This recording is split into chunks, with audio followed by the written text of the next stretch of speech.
Students, हम लोगों ने इसके पहले एमनियोसेंटेसिस के बारे में बताए थे, बराबर है। उसका मिसयूज बताए थे, कहाँ पे, एमटीपी में, राइट। तो उस एमनियोसेंटेसिस की प्रोसेस कैसे की जाती है वैसे अपने इसमें शॉर्ट में दिया है उसका ऑब्जेक्टिव। तो एमनियोसेंटेसिस का मैंने इसके पहले एक्सप्लेन किया है, लेकिन रिस्क बाकी थे। इंजेक्शन से एमनियोटिक फ्लूइड निकाल लिया जाता है और उसको उसमें जो सेल्स होते हैं, फिटस के कुछ सेल्स वो फ्लूइड में होते हैं, वो क्या होते हैं, अलग कर दिए जाते हैं और उसमें से क्रोमोसोम्स की स्टडी की जाती है, माइक्रोस्कोपिक स्टडी। लेकिन ये रिस्क क्या क्या होती है, बहुत बार ये नहीं मालूम होता कि इसके ड्रॉबैक्स क्या है और लोग कर लेते और बाद में पछताते। तो मैं आप मेरी जिम्मेदारी समझती हूँ वो रिस्क बताना, वो आपके सिलेबस का भी पार्ट है। ये 4 रिस्क है कि कभी कभी मिसकैरेज होता है। मिसकैरेज होना मीन्स अपने आप अबॉर्शन हो जाना, यहाँ एमटीपी नहीं, अपने आप हो जा सकता है किसी का, ठीक है, नहीं चाहे तो भी, और मतलब पूरे प्रेगनेंसी होने के पहले। दूसरा, निडल इंजरी टू फिटस। जब निडल क्या करते हैं, हमारे पेट के रीजन से, एब्डोमिनल रीजन से यूटेरस तक, और यूटेरस से वो एमनियोटिक फ्लूइड निकाल सके उस एमनियोटिक कैविटी तक, उसके अंदर क्या होता है, गर्भ होता है, मतलब फिटस होता है। तो कभी कभी फिटस घूमते रहा, तो उस समय हम लोगों ने टेस्ट करने के बाद भी जब इंजेक्शन डाला तो वो निडल कभी कभी फिटस को चुभ सकती है, और आपको मालूम है कि इंजेक्शन को चुभने के बाद क्या होता है, राइट। तो ऐसी इंजरी हो सकती है। दूसरा, लीकिंग ऑफ एमनियोटिक फ्लूइड। जहाँ से ये इंजेक्शन अंदर डाल के फ्लूइड निकाला जाता है सेल्स देखने के लिए कि कौन से क्रोमोसोम्स उसके बॉडी में है, तो इसका मिसयूज जब करते हैं जेनेटिक बीमारी के लिए वो तो ठीक है, क्योंकि जेनेटिक बीमारी है तो क्या कर देंगे, अबॉर्शन करवाने। लेकिन जब सेक्स डिटर्मिनेशन के लिए करते हैं, लड़की रही तो कुछ लोग अबॉर्शन कर देते, कुछ नहीं करते, लेकिन लड़का रहा तो अबॉर्शन जनरली नहीं करते। लेकिन अपने आप ही ये एमनियोटिक फ्लूइड लीक होता रहा अंदर के अंदर, तो माँ को भी प्रॉब्लम हो सकता है। और ऊपर से एमनियोटिक फ्लूइड फिटस के आजू बाजू का जब कम हो जाता है तो उसका पोषण बराबर नहीं होता, उसका गर्भ ड्राई होने का चांस रहता है, क्योंकि वाटर सप्लाई भी उस फ्लूइड से होता है। और जब अगर अंदर का फिटस ड्राई होने लगे तो मरेगा, राइट, उसमें डैमेजिंग आएगी, कुछ प्रॉब्लम्स आएगा। तो ये भी फ्लूइड है। इन्फेक्शन, जब इंजेक्शन से निकाला जाता है, हर बात है कि सभी तरह से स्टरलाइजेशन किया जाता है, लेकिन हम लोगों को मालूम है कि ऑपरेट करने वाला, कोई भी काम करने वाला अगर पूरी केयर ना लेता हो तो निडल से या फिर सिरिंज से, क्योंकि फ्लूइड सिरिंज में लाया जाता है, सिरिंज से बाहर नहीं डाला, इंजेक्शन का यूज हो रहा है, जैसे हम लोगों को इंजेक्शन देते हैं, लेकिन फ्लूइड अंदर से बाहर निकाल रहे।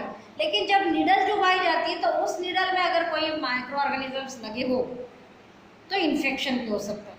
और इन्फेक्शन होना के बाद जिस तरह का इन्फेक्शन होगा, अगर एड्स वाला इन्फेक्शन होगा HIV का, तो एड्स हो सकता है उस बच्चे को, राइट। अगर दूसरे कोई बीमारी का इन्फेक्शन हो तो ये भी हो सकता है।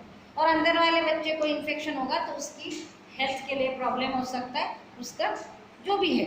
तो इस तरह से अलग अलग तरह का प्रॉब्लम्स होने की जरूरत है। ये रिस्क को समझते हुए ही हम लोग सेक्स डिटर्मिनेशन के लिए जो एम्ब्रियोसेंटेसिस मीन्स गर्भजल परीक्षण करते हैं, 3 महीने के अंदर जो परीक्षण कर रहे हैं, बोलते हैं वो सोनोग्राफी मशीन से नहीं होता, वो इस तरह का होता है, वो एक्चुअली एम्ब्रियोसेंटेसिस होता है। वो ध्यान में रखा जाए कि नहीं करना चाहिए, हो सके तो नहीं करना चाहिए। करना किस लिए किया जाता है, खाली जेनेटिक बीमारियों के हिसाब से। दूसरा, एसटीडीज, इसमें आपने बुक में चार्ट दिया है, हमारे सिलेबस में 2 ही डिसीज दिए हैं, और चार्ट में बिल्कुल तरीके से कौन से ऑर्गेनिज्म से होता है, उसके सिम्टम क्या है, उसका स्प्रेडिंग कैसे होता है, कौन सी तरह से होता है, ये सब सिस्टमेटिक दिया है। उसमें ज़्यादा समझाने लायक नहीं, 1-2 वर्ड्स आपको नहीं समझेंगे, बाकी तो समझने के लिए नहीं, कुछ वो जैसे का वैसा याद करना है। तो आपको जो वर्ड नहीं समझा आप मुझे पूछ लीजिएगा, मैं कुछ वर्ड्स बाद में जैसे क्वेश्चन आएगा करूँगी,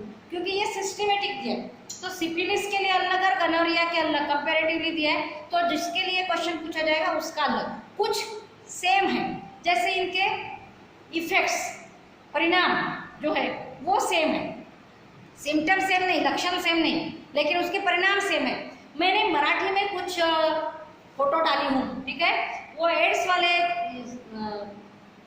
चार्ट में ये बीमारियों का भी वहाँ पे साथ में रहता है। गुप्त रोग जैसे बोलते हैं, एसटीडीज को कॉमनली पहले जो गुप्त रोग बोलते थे, अभी नहीं बोलते, अलग अलग रीजन। तो इसमें से ये दो बीमारियों के साथ साथ और बीमारी के नाम आए, लेकिन उसके कॉमन इफेक्ट्स जो है वो मैंने दिए, वो आप मराठी में पढ़ लो तो आपको आधा अधिक समझ जाएगा, उसमें इंग्लिश और मराठी दोनों दिया है।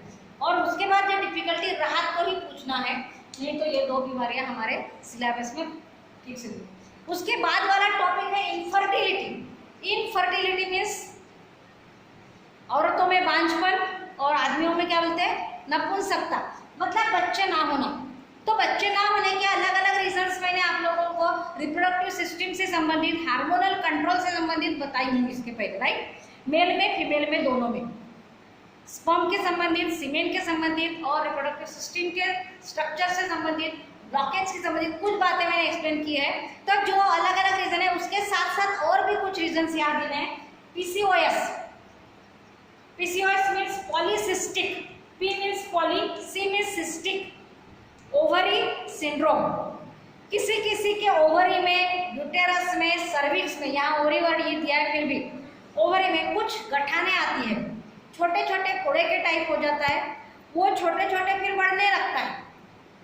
इसके वजह से क्या होता है कि फॉलिकल डेवलपमेंट प्रॉपर नहीं हो पाता।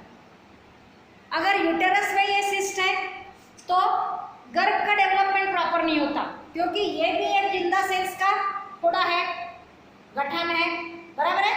और उनको ये कैंसर की नहीं है, सिस्ट रहे तो शादी का बोलते हैं, लेकिन उसका अगर कैंसर हो गया तो फिर ट्यूमर बोलते हैं। इसका बाद में कन्वर्शन हो भी सकता है, नहीं भी हो सकता, वो टेस्ट करके डॉक्टर बताते। लेकिन जब ये गठाने रहती है तो जितना गर्भ के लिए पोषण होना चाहिए उसके साथ साथ ये बढ़ते हैं, और ये इनके लिए जगह ज़्यादा लग गई तो फिर गर्भ के लिए जगह कम पड़ती है। एंडोमेट्रियम में है, ओवरी में है, तो जो डेवलपमेंट होना चाहिए वो कम होती है, यही ज़्यादा होती है ना। इसके वजह से प्रॉब्लम आता है और फिर प्रेगनेंसी नहीं रहती। तो इसके लिए कुछ उपाय है।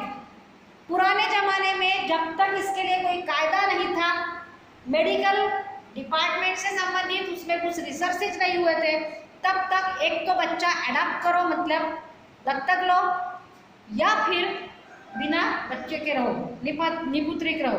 ये दो ही उपाय बच्चों के, लोगों के सामने थे, कपल्स के सामने थे। लेकिन अभी खुद का बच्चा, मतलब अडॉप्ट ना करने चाहे या बिन बच्चों का ना रहना चाहे, तो खुद का बच्चा भी कुछ मेडिकल इंटरफेरेंस के साथ, मेडिकल टेक्नोलॉजी की मदद लेने के साथ खुद बच्चे पैदा कर सकते हैं। आप लोग पेपर में कोई भी न्यूज़पेपर देखोगे तो हर बार कुछ एडवर्टाइज आती है, मेल में प्रॉब्लम्स हो तो मेल के साथ, फीमेल के प्रॉब्लम हो तो फीमेल के साथ, और अगर कुछ ओवरी यूटेरस का प्रॉब्लम हो तो बाहर गर्भ तैयार करके बाद में, जैसा प्रॉब्लम वैसी टेक्नोलॉजी की मदद की जाती है। और इस तरह से अलग अलग तरह से असिस्टेड रिप्रोडक्टिव टेक्नोलॉजी, मतलब ART, ये शॉर्ट में ART, और जगह पे आप लोगों ने एड्स की ट्रीटमेंट के समय यहाँ पर ART देखोगे, वहाँ पे ART का मतलब अलग है, यहाँ पे ART का मतलब अलग है। वहाँ पे ART के साथ साथ H लगा रहेगा, मैं आपको बाद में एक्सप्लेन करूँगी उसके साथ फर्क। यहाँ पर ART का मतलब है असिस्टेड रिप्रोडक्टिव टेक्नोलॉजी। तो इस असिस्टेड रिप्रोडक्टिव टेक्नोलॉजी के साथ जो कोई थोड़ा डिफेक्ट है उन कपल्स के प्रॉब्लम में, बच्चे ना होने के पीछे, उसको वो मदद करके या फिर अडाप्टेशन करके उन लोग भी बच्चे का सुख ले सकते हैं। तो उसमें टेक्नोलॉजी का नाम है